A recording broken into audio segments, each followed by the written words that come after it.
जय हिंद दोस्तों, मैं प्रमोद कश्यप। आशा करता हूं कि आप लोग अच्छे होंगे। आज हमारा 75 हार्ड चैलेंज का 21st डे है। आज हम मेनली बात करेंगे, जब भी हम कोई काम स्टार्ट करते हैं तो उस काम के दौरान हमें क्या क्या समस्याएं आती हैं, उसके साथ साथ हम उन समस्याओं से कैसे लड़ सकते हैं और उसको कैसे हम समाधान कर सकते हैं। तो पहली बात कि इस वीडियो को हम मेनली 5 भाग में डिवाइड करेंगे।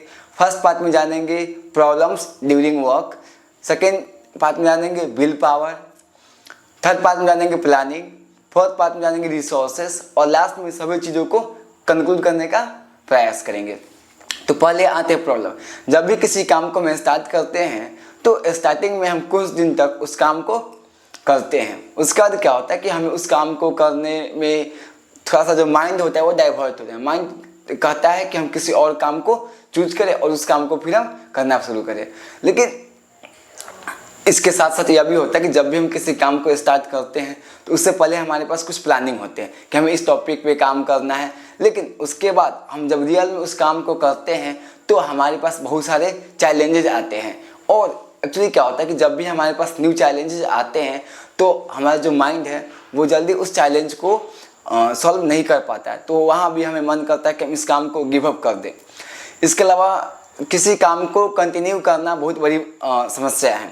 आप किसी काम को 1 दिन 2 दिन कर सकते हैं, लेकिन अगर वही काम आपको लगातार 50 दिन से 100 दिन करना होगा तो आप उस काम को कंटिन्यू नहीं कर पाते। हमारा माइंड जो है हमेशा डाइवर्ट होते रहता है, नई नई चीज़ों को की ओर जाते रहता है। इसके अलावा ये भी होता है कि हम जब भी कोई काम करते हैं तो कहीं ना कहीं दूसरे पर भी निर्भर होते हैं। तो वो भी होता है कि अगला इंसान अगर उस काम को करने के लिए रेडी नहीं है तो भी हमको लगता है कि हम इस काम को छोड़ दें, टाल दें।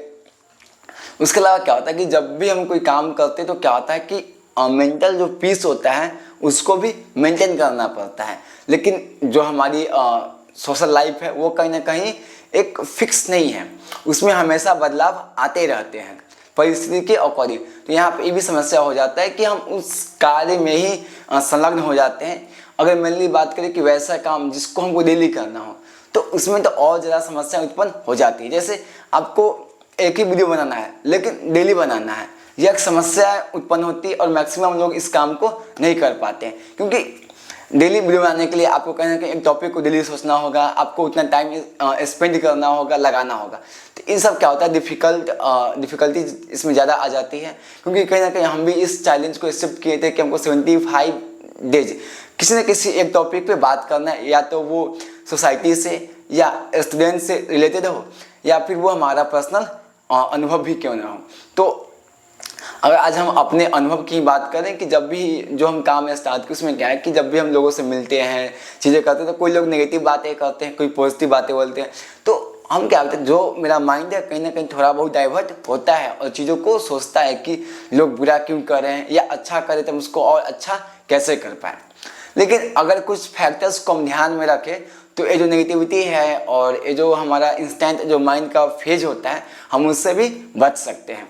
तो हम सबसे पहले बात किए थे माइंडसेट, और इसको एक और बोल सकते हैं विल पावर। जब भी कोई काम स्टार्ट करते हैं तो अपनी विल पावर के अनुसार ही स्टार्ट करते हैं। हमारे पास वो इच्छा शक्ति होती है कि हम इस काम को कर सकते हैं या इसके पीछे और भी कोई इंटेंशन होता है। तो जितना स्ट्रॉन्ग हमारा इंटेंशन होगा, विल पावर होगा, हम उतना ही इस बोल सकते हैं कि जो प्रॉब्लम की सिचुएशन होता है उसमें अड़ सकते हैं। क्योंकि हम पहले मेंटली प्रिपेयर होते हैं कि जब भी हम कोई काम कर रहे हैं तो इसमें प्रॉब्लम्स आएंगे ही और उस प्रॉब्लम को हमें चेस करना है।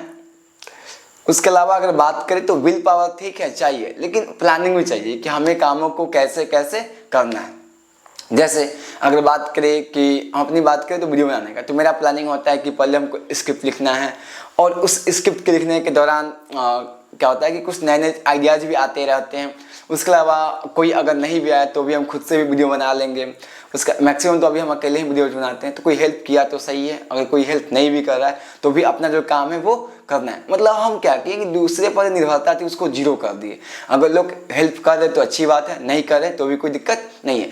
उसके अलावा ये होता है कि आप एक टाइम फिक्स कीजिए जहाँ पे हमको स्क्रिप्ट लिखना हो या सोचना हो, उस समय कोई और काम नहीं करना है। क्योंकि सिंपल चीज़ है कि जब कोई आप काम किए हैं और आपके पास कोई टीम मेंबर्स नहीं है तो सब काम आपको करना है, तो आपको समय देना होगा, आपको अन्य किसी काम को जो होगा वो मिनिमाइज करना होगा, तभी आप यहाँ पे जो उस काम पे फोकस कर सकते हैं या कम से कम उस काम को कंटिन्यू कर सकते हैं। और जब आप किसी काम को 10 दिन, 20 दिन, 30 दिन, 40 दिन, 100 दिन, जो भी आपका टारगेट है उतना दिन करते हैं, तो आपको एक रिजल्ट दिखता है कि हम 10 दिन पहले या 20 दिन पहले क्या थे और अभी हमें क्या क्या चेंजेज आया, क्या क्या बदलाव आया या क्या क्या नई चीज़ें हम सीखें।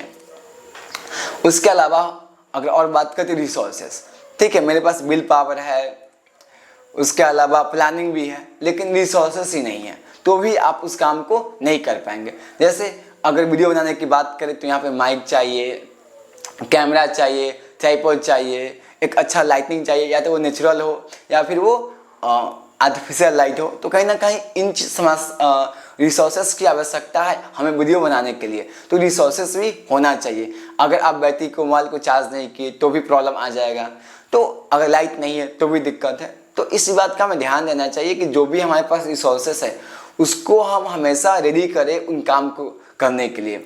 मोबाइल है तो हम देख ले कि हाँ मोबाइल का अगर बैटरी लो हो रहा है तो हम उसको चार्ज कर दें, माइक को हमेशा रेगुलर चेक करते रहे कि यह चार्ज है या नहीं है, ट्राइपॉड को संभाल के रखें, क्योंकि यही सब फैक्टर्स हैं जो हमें हेल्प करेगा।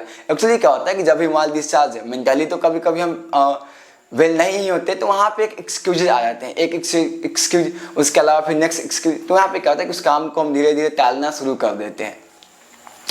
इसके अलावा अगर बात करें कि एक टाइम टारगेट भी रखना चाहिए कि ठीक है हमें कोई बहुत ज़्यादा आउटपुट नहीं आ रहा है, लेकिन फिर भी जो भी हम थोड़ा बहुत अपने आप को इम्प्रूव कर रहे हैं, हमको ये देखना है, ये नहीं कि हम कितना ज़्यादा इम्प्रूव करें, लेकिन जो रेशियो है वो हमारा ग्राफ जो हमेशा ऊंचा होना चाहिए, बहुत ज़्यादा नहीं लेकिन धीरे धीरे हम कुछ चीज़ को इम्प्रूव करें। उसके अलावा अगर कोई लोग हमें आइडिया दे रहे हैं या अपना कोई विचार दे रहे हैं, तो हम उस आइडिया पे भी काम करने का प्रयास करें और देखें कि वो वर्क कर रहा है कि नहीं कर रहा है, क्योंकि एक्चुअली अभी हम कोई काम स्टार्ट करते तो हमारा जो अनुभव होता है वो बहुत कम होता है, हम सारी चीज़ों को नहीं जानते। तो अगर कोई लोग आइडिया या सजेशन दे रहे हैं तो आप उसको पहले सोचिए, और आपको लगता है कि हमें इस पे काम करना चाहिए तो उसको इम्प्लीमेंट करके देखिए, या तो वो वर्क करेगा या नहीं करेगा।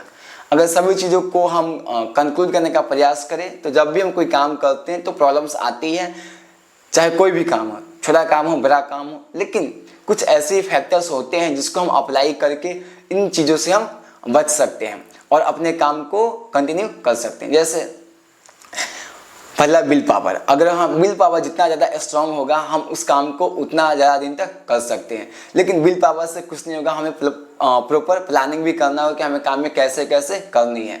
प्लानिंग के बाद हमारे पास रिसोर्सेस भी होने चाहिए, बिना रिसोर्सेस के अभी हम कोई काम नहीं कर सकते। अगर हमें वीडियो शूट करना है तो उसके लिए कैमरा, मोबाइल, ट्राइपॉड, जो इसेंशियल चीज़ें हैं वो होनी चाहिए। अगर आप कोई और फील्ड में काम करें तो जो भी रिसोर्सेस है वो आपको चाहिए, बिना रिसोर्सेस के आप कुछ नहीं कर सकते हैं। तो आज के लिए इतना ही, जय हिंद।